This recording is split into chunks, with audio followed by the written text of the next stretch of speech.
পুরী যতবারই যাওয়া হোক না কেন ততবারই যেন একই রকম ভালো লাগে।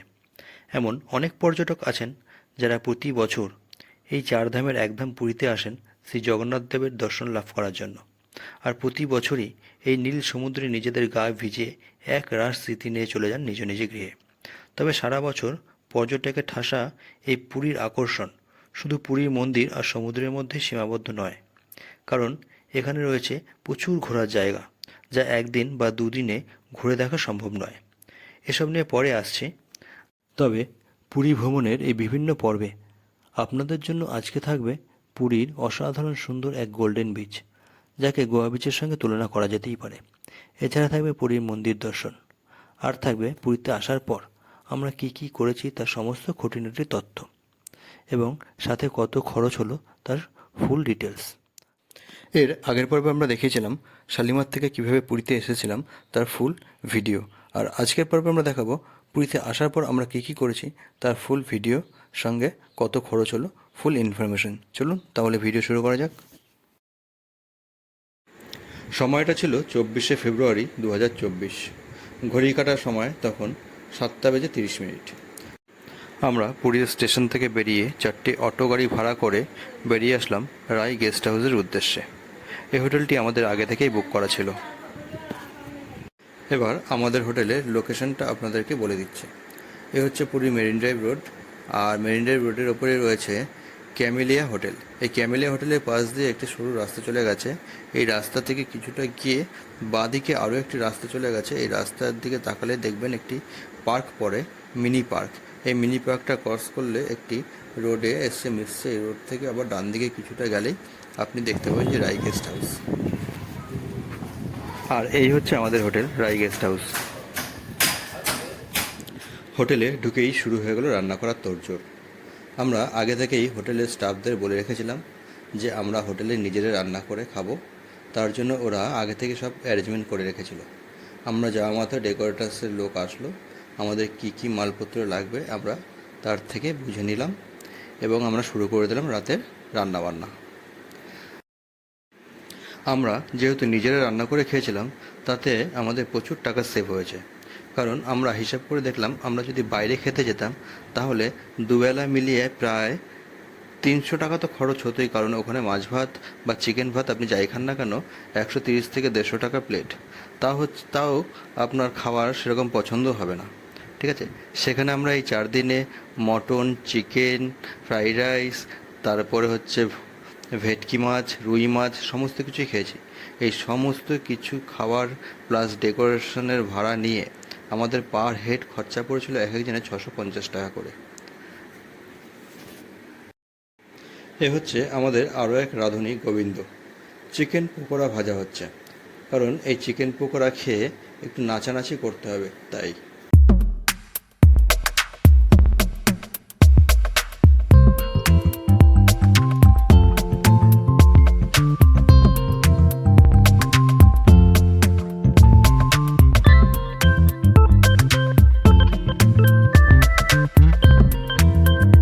ভোর হয়ে গেল, আর এই ভোরবেলায় সমুদ্রের পাড়ে এসে সানরাইজ দেখার মজাটাই যেন আলাদা। চলুন একটু সানরাইজ দেখে নিই। আর এই ভোরবেলায় সমুদ্রের পাড়ে আসলে আরও একটি খুব সুন্দর জিনিস দেখতে পাবেন, সেটা হচ্ছে জেলেদের মাছ ধরা। এরা হচ্ছে ভোর 4টে থেকে 5টার মধ্যে তারা বেরিয়ে পড়ে সমুদ্রে 4 থেকে 5 কিলোমিটার দূরে। সেখান থেকে মাছ সংগ্রহ করে আবার ভোরবেলা সব ফিরে আসে, এবং ভোরবেলায় ফিরে এসে তারা এখানেই এই টাটকা মাছ আমাদের সাধারণ মানুষের কাছে তারা বিক্রি করে দেন। আর এই মাছ কেনার পর কাটার জন্য কোনো ঝামেলা নেই। পাশেই বসে আছেন এরকম অনেক মহিলা, যারা এই মাছগুলো আপনি নিয়ে যাবেন, এরা সঙ্গে সঙ্গে আপনাকে কেটে দেবে, তার বিনিময়ে সামান্য কিছু পয়সা নেবে।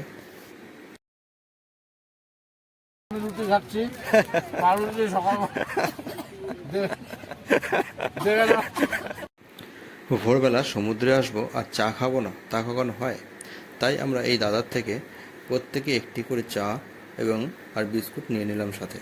এখানে এক ভার চায়ের দাম 10 টাকা, আর বিস্কুট 3 টাকা 5 টাকা অনেক রকম দামের আছে।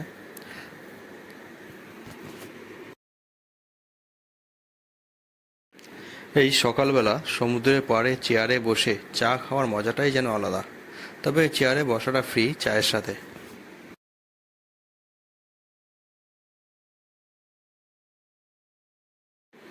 আমরা চা খেয়েই বেরিয়ে পড়লাম বাজারের উদ্দেশ্যে। এই বাজারটা আমাদের হোটেল থেকে বেশি দূরে নয়, 5 থেকে 7 মিনিট হাঁটা পথ। বাজারটি হচ্ছে আপনার ঠিক নিউ কাকাদাও রেস্টুরেন্ট, তার সামনে যে রাস্তাটা বেরিয়ে গেছে, একটা দিক চলে গেছে আপনার স্বর্গদ্বারের দিকে, আর একটা দিক চলে গেছে আপনার পুরী মন্দিরের দিকে। এই রাস্তার কিছুটা গেলেই হচ্ছে বাজার। আর এই বাজারটা কিন্তু বিশাল বড় এই বাজার।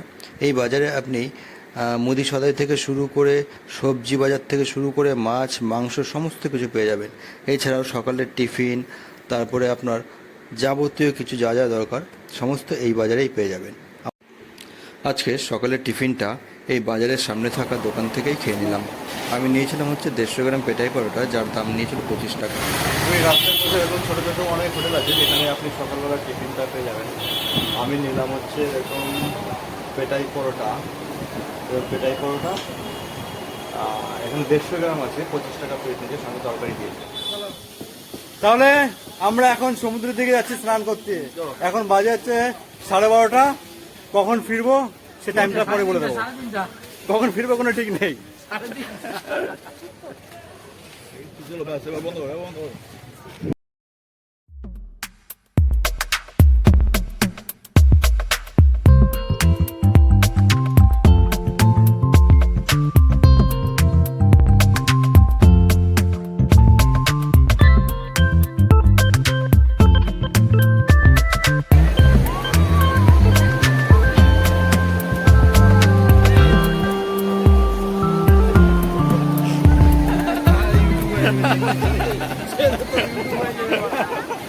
আজ 25শে ফেব্রুয়ারি রবিবার, আর আমরা আছি এখন হচ্ছে পুরী সমুদ্রের সামনে। জয় জগন্নাথ। সমুদ্রের এই বিশাল গর্জনের মাঝখানে হঠাৎ করে 2 অপরিচিত ব্যক্তি এসে আমাকে জিজ্ঞাসা করলো, দাদা আপনাকে আমি চিনি, আপনি ইউটিউবে ভিডিও বানান তাই না? আমি এটা শুনে তো অবাক, যাক কেউ তো আমাকে চিনতে পেরেছে, এটাই আমার কাছে অনেক বড় ব্যাপার। তাই আপনাদের কাছে আমার একটি রিকোয়েস্ট, যদি আমার এই ভিডিও ভালো লেগে থাকে তাহলে অবশ্যই একটি লাইক করে দেবেন আর বন্ধুদেরকে শেয়ার করে দেবেন। আর যদি চ্যানেলে নতুন হয়ে থাকেন তাহলে অবশ্যই একটি সাবস্ক্রাইবও করে দেবেন, ঠিক আছে?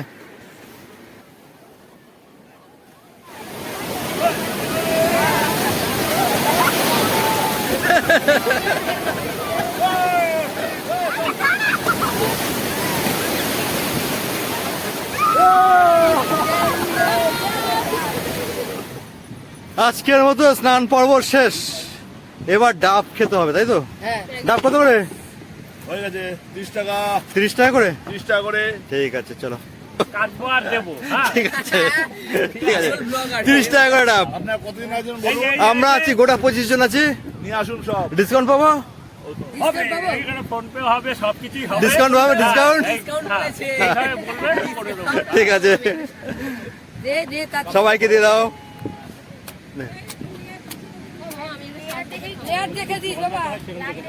বাবু একটু সাজ দেখে তুই একটা দিস।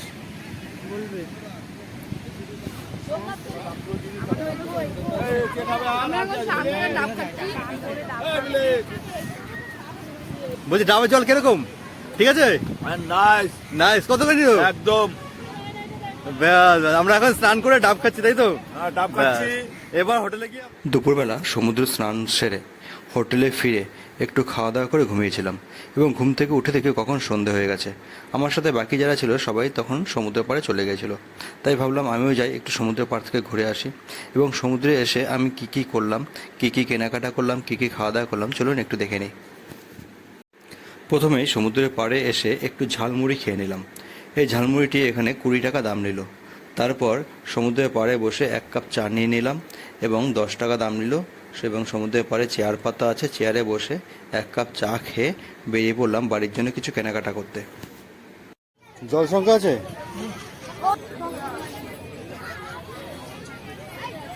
এগুলো কি দাম এগুলো? হ্যাঁ, 100 টাকা করে।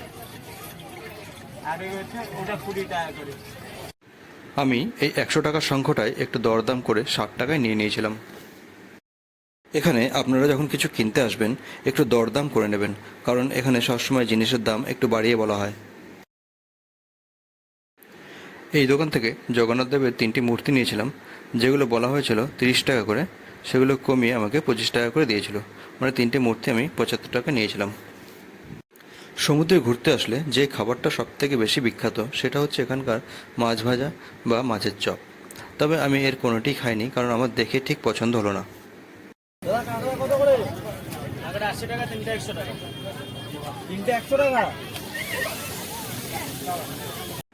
তবে যেরকম মাছই নেন না কেন, আপনার এখানে কম করে 80 থেকে 100 টাকা দাম পড়ে যাবে।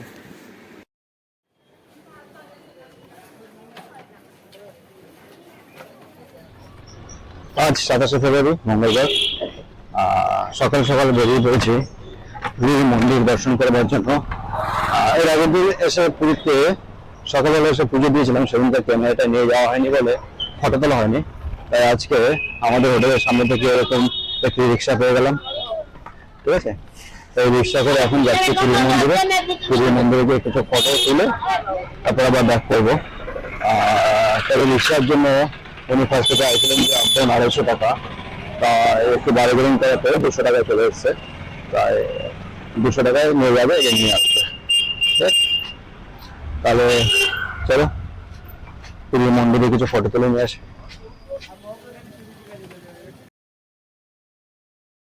আমাদের হোটেল থেকে পুরীর মন্দিরে আসতে রিক্সায় সময় নিল 10 থেকে 15 মিনিট। আর এটা হচ্ছে পুরীর মন্দিরের দক্ষিণ দুয়ার। এখানে আমি কিছুক্ষণ নেমে সামান্য কিছু ফটোগ্রাফি করে আবার রিক্সা করে চলে গেলাম পুরীর মেন গেটের দিকে। আপনারা যারা এই মন্দিরে পুজো দিতে আসছেন তাদেরকে আমি বলবো, পুজো দেওয়া হয়ে গেলে এই মন্দিরের রান্নাঘরটি অবশ্যই একবার ঘুরে দেখে আসবেন, কারণ বিশাল বড় এই রান্নাঘর এবং এই মন্দিরের ভোগ কিভাবে রান্না হচ্ছে সেটা আপনারা নিজের চোখে দেখে আসতে পারবেন। এই মন্দিরের ভিতরে কিন্তু কোনো প্রকার mobile phone, camera, money bag, belt, খাবার কোনো কিছু অ্যালাউ নেই। যদি আপনারা সঙ্গে করে নিয়ে আসেন তাহলে বাইরে অনেক ছোটো ছোটো কাউন্টার আছে, সেখানে জমা দিয়ে আপনি ভেতরে প্রবেশ করতে পারবেন। তবে আমার মতে এগুলো হোটেলে রেখে আসাই ভালো, কারণ যেখানে জমা রাখবেন সেখানে প্রচুর লাইন পড়ে এবং যখন নেবেন তখনও অনেক লাইন দিয়েই নিতে হবে। তাই আমি বলবো এগুলো হোটেলে রেখে আসাই ভালো।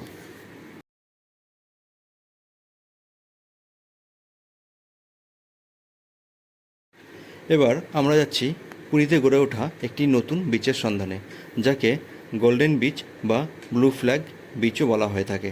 চলুন তাহলে যাওয়া যাক। আমরা আমাদের হোটেলের সামনে থেকে এরকম একটি টোটো গাড়ি ভাড়া করেছিলাম, যার ভাড়া পড়েছিল 150 টাকা। এবং এই টোটোতে যাওয়ার সময় একটি অসাধারণ একটি বিয়ের প্রসেশন দেখলাম। চলুন এই বিয়ের প্রসেশনটা দেখে নিই। এখানকার বিয়ে কিভাবে হয়, মানে বিয়ে করতে যাওয়ার সময় কিভাবে প্রসেশন করে যাওয়া হয় সেটা আপনাদেরকে একটু দেখিয়ে দিচ্ছি।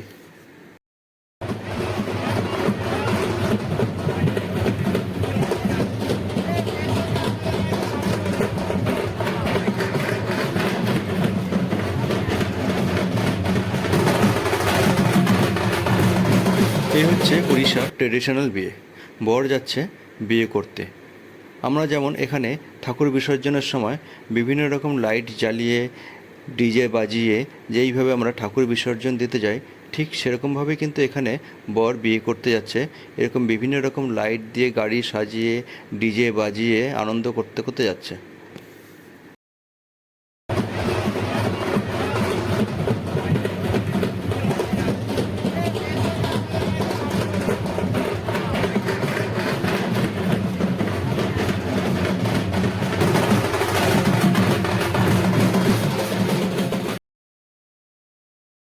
এটাই হচ্ছে গোল্ডেন বিচ যাওয়ার রাস্তা। তবে রাস্তাটা কিন্তু উড়িষ্যা সরকার খুব সুন্দরভাবে সাজিয়ে দিয়েছেন। রাস্তার দুদিকে এরকম সুন্দর চিত্রি করা আছে আর বড় বড় গাছ লাগিয়ে দিয়েছে, দেখে আপনার মন মুগ্ধ হয়ে যাবে। এই রাস্তাটা কিন্তু সোজা চলে যাচ্ছে পুরী স্টেশনের দিকে। যাই হোক, আমরা ডান দিকে চলে আসলাম। আর এই হচ্ছে পুরীর গোল্ডেন বিচ বা ব্লু ফ্ল্যাগ বিচ।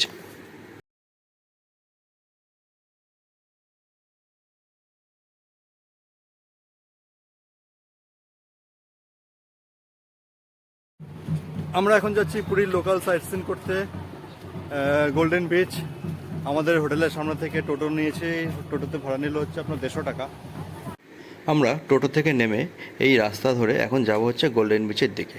এই রাস্তাটা অসাধারণ সুন্দর, পরিষ্কার রাস্তা, দুদিকে সুন্দর গাছ লাগানো আছে। আমরা এখন সামনের দিকে এগিয়ে যাচ্ছি গোল্ডেন বিচের দিকে, এবং মনে হচ্ছে সামনে আমাদের টিকিট কাটতে হবে। এই হচ্ছে টিকিট কাউন্টার। আপনাকে গোল্ডেন বিচে জাস্ট প্রবেশ করার জন্য আপনাকে টিকিট কাটতে হবে 20 টাকা দিয়ে। আর যদি আপনি এই বিচে এসে চান করেন তাহলে আপনাকে দিতে হবে 50 টাকা। এছাড়া বিভিন্ন রকম রেট চার্ট করা আছে। আপনার ইজি চেয়ার আছে, আমব্রেলা আছে, যেটা আপনি ইউজ করবেন তার বিভিন্ন রকম রেট করা আছে। চার্ট দিয়ে দিলাম, আপনারা একটু দেখে নেবেন। এই হচ্ছে পুরীর সেই গোল্ডেন বিচ বা ব্লু ফ্ল্যাগ বিচ। অসাধারণ সুন্দর এই বিচ। এই বিচে প্রবেশ করা মাত্রই আপনার মনে হবে আপনি যেন গোয়াতে চলে এসেছেন। সেই গোয়া বিচের একটা ফিলিং আপনার মধ্যে কাজ করবে। এই বিচে বাচ্চাদের বিনোদনের জন্য একটি খুব সুন্দর পার্ক করা রয়েছে। এছাড়া বড়দের জন্য রয়েছে ভলিবল খেলার একটি কোর্ট, যেটা বিচ ভলি বলা হয় সেটা। এছাড়াও রয়েছে একটি ওয়াচ টাওয়ার, যেখানে আপনি ছবি তুলতে পারবেন, তবে এখন বন্ধ আছে। আর এই বিচেই রয়েছে গোল্ডেন হোটেল। আপনি চাইলে এখানে রুম ভাড়া নিয়েও থাকতে পারবেন, তবে খুব কস্টলি। এছাড়াও রয়েছে এই হোটেলের নিচেই রয়েছে একটি বিশাল বড় ব্যাঙ্কোয়েট, যেখানে বিভিন্ন রকম অনুষ্ঠান, বিয়ের অনুষ্ঠান বলুন বা বিভিন্ন রকম সামাজিক অনুষ্ঠান এখানে হয়ে থাকে। এরকমই একটি বিয়ের অনুষ্ঠানের সাক্ষী হয়েছিলাম আমরা, যেটা আমরা ভিডিও শেষে আপনাকে দেখাচ্ছি। খুব সুন্দর একটি বিয়ের অনুষ্ঠান। এখানের জলের কালারটা কিন্তু একটু অন্যরকম, দেখতেই পাচ্ছেন হালকা নীলছে, কারণ এখানে জল খুব একটা ইউজ হয় না, তাই এখানকার জলটা খুব পরিষ্কার, তার জন্য এরকম হালকা নীলছে লাগছে। এই হচ্ছে সেই বিয়ের অনুষ্ঠান যার কথা একটু আগে বলেছিলাম। এটি হচ্ছে গোল্ডেন বিচে, যেখানে বাচ্চাদের প্লেগ্রাউন্ড আছে, তার পাশে এটা করা হয়েছে। তাহলে দর্শক বন্ধুরা, আজকের মতো এই পর্যন্তই থাক। আবারও আসবো অন্য কোনো ভিডিও নিয়ে। আমি বিভিন্ন জায়গায় ঘুরে বেড়াই এবং আমার এই ভিডিও করে এই চ্যানেলেই দিয়ে থাকি। যদি ভিডিও ভালো লেগে থাকে তাহলে অবশ্যই একটি লাইক, শেয়ার এবং কমেন্ট করে দেবেন। আর চ্যানেলে নতুন হয়ে থাকলে তাহলে অবশ্যই একবার সাবস্ক্রাইবও করে দেবেন। তাহলে ভালো থাকবেন, সুস্থ থাকবেন। Thank you.